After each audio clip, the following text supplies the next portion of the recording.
Bij de Pingo's on de Lange Leene wordt net alleen de natuur verbeteren. Er komen ook paden bij en een brasserie. In geerwerking met het Frieske Geer wordt een gruttal dobben door een paard verboen. We bedachten een plan waar het Geer, de dobben van Geer, en dat ben hier in de buurt, stikkers Alve, die ben trouw ons plan kappelen aan trouw wandel- en fietspaden. En het Geer is voornemens om één gedeeltelijk voor het publiek hier te stellen om zien te laten wat een dobbe of een pingo is, ontstaan het ijstijd en wat groeit, leeft en bloeit.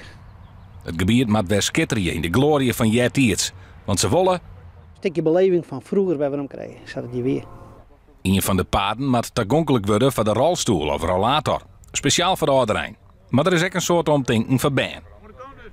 Ben die moet in uw optiek moet die weer botje, die moet weer buiten doorkomen, die moet weer smarrig worden, die moet beleving hebben, die moet net denken dat melk in flessen zit en plastic in sla groeit. We willen de dingen waar we ombrengen.